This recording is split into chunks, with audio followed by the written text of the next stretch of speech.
জন্য বলছি সেটা না।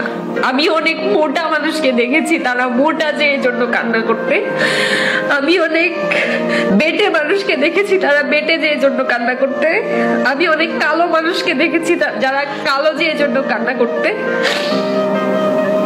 যেটা তাদের কন্ট্রোলে নেই, যেটা তাদের কন্ট্রোলে ছিল না, বিভিন্ন কারণে কেউ মোটা হয়, কেউ শুকনা হয়, কেউ কালো হয়, কেউ বেটে হয়। এমনিতেই আমার বডি একটু শুকনা ছিল, আমি এমনিতে একটু শুকনা ক্যাটেগরির মধ্যে পড়তাম। আর পারিবারিক বিভিন্ন কারণে, অনেক ডিপ্রেশনে থাকার কারণে আমি অনেক শুকায় যাই। আমার ওয়েট দিন দিন এত কমতে থাকে যে আমি 37 কেজি বা 38 কেজি এরকম হয়ে যাই। শেষমেশ শুকাতে শুকাতে এমন একটা পর্যায়ে চলে এসেছি যে জীবনের 3-4টা মাস আমি হুইল চেয়ারে বসেও কাটিয়েছি, বিকজ আমার পা গুলা এত শুকনা হয়ে গিয়েছিল যে আমি আর হাঁটতে পারতাম না। আমি শুনিনি এরকম কথা খুব কম।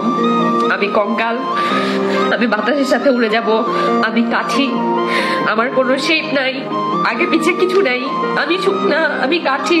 0 ফিগার করতে গিয়ে তো মাইনাস ফিগার হয়ে গেছে। এগুলো সবাই খুব ফান করে হাসতে হাসতে বলে, কিন্তু যে শুনে তার কেমন লাগে। মালয়েশিয়া আসার পরে একটা ভালো ডক্টর দেখানোর পরে অনেক কষ্টে আমি ওয়েট গেইন করি। অনেক কষ্টে এখন 52 কিলো, যেটা আমার বডি টাইপের জন্য বা আমার এইজ অনুযায়ী, আমার হাইট অনুযায়ী যেটা অ্যাপ্রোপ্রিয়েট, এটা একদম পারফেক্ট হেলথ। আজকে এত কষ্টের পরে আমি যখন সামান্য ওয়েট গেইন করেছি তখন আমাকে শুনতে হচ্ছে বারবি গার্ল এরকম মোটা হয়ে যেতাম না, চর্বি ডল, মোটা ডল। মানুষকে ব্যান করতে করতে করতে করতে আমার পেজ থেকে 40-50টার মতো হয়েছে মানুষ। আমি ব্যান, শুধু কমেন্ট ডিলিট করতেছি আর ব্যান করতেছি। ওরা তো জানে না আমি যে 10-12 বছর চিকন হয়ে কি পরিমাণ স্ট্রাগল করেছি। আজকে একটু ওয়েট গেইন করার পর আমাকে মোটা শুনতে হচ্ছে। What do you guys want? তুই কি চাও? তোমরা কি চাও?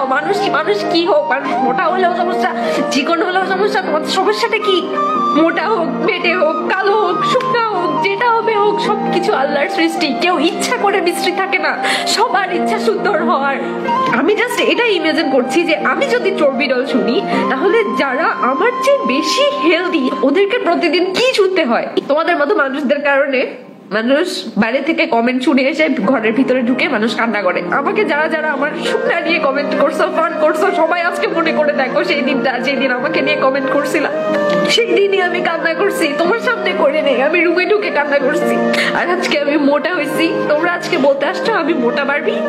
আরেক ফালতু লোক আমাকে বলতে আসছে যে গোসল করে বের হইলে কাজের মেয়ে রহিমা হয়ে বেরোবে।